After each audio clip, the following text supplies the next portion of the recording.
ዛሬ ስለ ኮምፎርት ዞን እናውራ። ኮምፎርት ዞን አልጋችሁ ስትገቡና ያለው ሙቀትን ይመስላል። በጠዋት ባትነሱ ራሱ ደስታችሁ ነው። ሙቀቱ፣ ሰላሙ፣ ምቾቱ ውጡ አይልም። የአብዛኛው ሰው አይምሮ በዚህ ሁኔታ ውስጥ ነው ያለው። በዚህም ሁኔታ ውስጥ ሆነው ሀብታም መሆንን ይመኛሉ። አልጋችሁ ውስጥ ሆናችሁ እንዴት ሀብታም ትሆናላችሁ? እኔ ፐርሰናሊ የማውቃቸው ሀብታም የሚባሉ ሰዎች አሉ። 5 እና 6 ፎቅ ያላቸው ሰዎች ምሳ መብያ ጊዜ ራሱ የላቸውም። ግን እንደነሱ ገንዘብ ያለው ሰው የለም። አንዳንድ ሰዎች ወደ መስመር እንድትገቡ ያደርጓቸዋል። የእነሱን ስራ ስታዩ እናንተም ትነሳሳላችሁ። ለዚህም ነው የቀድሞ ቪዲዮ ላይ አብራችሁ የምትውላቸው ሰዎች ምረጡ የተባለው። ከፐርሰናል ኤክስፒሪየንስ የማረጋግጥላችሁ ነገር ስለሆነ ሙሉ አስተሳሰባችሁን እንድትቀይሩና ኦፖርቹኒቲ ሁልጊዜ እንዳለ ታያላችሁ። እውነት እላችኋለሁ፣ የምታማሩበት ነገር አይኖርም። አይምሯችሁ የተሻለ ነገር ይፈልጋል። በተለይ ደግሞ ፖዚቲቭ ማይንድ ይዛችሁ እንድትቀጥሉ ያደርጋችኋል። ምክንያቱም አብራችሁ ያሉት ሰዎች ጋር ኔጌቲቪቲ የሚባል ወሬ የለም።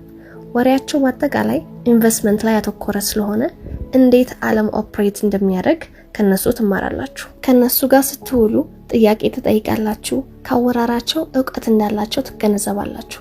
ከነዚህ አይነት ሰዎች ጋር ስትውሉ አስተሳሰባችሁ፣ ነገሮችን የምታዩበት መንገድ ሁሉ ይቀየራል። 3 ጓደኛሞች ቢኖሩና 3ቱም ተቀጣሪ ቢሆኑ ወዴትም አይሄዱ።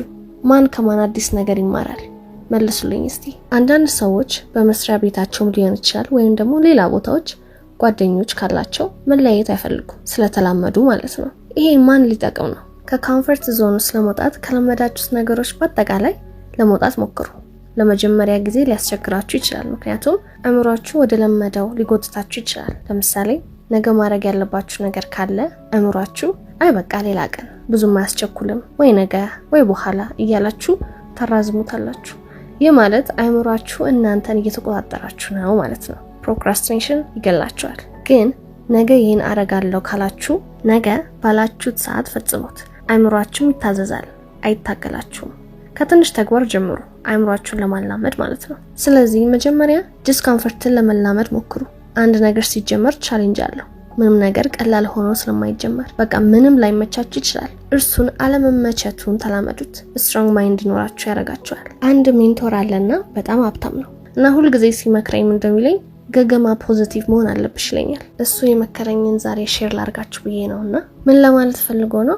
ኔጌቲቭ ነገር ወደ አይምሮሽ እንዲገቡ አትፍቀጅላቸው ነው። ምክንያቱም ኔጌቲቭ ሀሳቦች በአጠቃላይ ሰውን ያበላሻሉ፣ መልካም ፍሬም አይኖረውም። አይምሯችሁን የእናንተ ጓደኛ ማድረግ መቻል አለባችሁ። አንድ ያነበብኩት ጥቅስ አለና እሱ ምን ይላል? what you're not changing you're choosing። አሁን ያላችሁ ህይወትን የማትቀይሩት ከሆነ መርጣችሁት ተስማምታችሁ እየኖራችሁ ነው ማለት ነው። ቤዚክሊ ምንም መመኘት መፈለግ አይጠበቅባችሁም። ምክንያቱም አንድ ሰው የማይፈልገው ነገር በህይወት ውስጥ ሲኖር ለመቀየር ይሞክራል። ካልቀየረው ግን አሁን ላይ ያለው ህይወት ተስማምቶታል ማለት ነው። ስለዚህ አሁንም ደግሜ እለዋለሁ፣ what you're not changing you're choosing። ሌላኛው እቅድ ማውጣት ነው። እቅድ አውጡ። በዚህም እቅድ ተመሩ።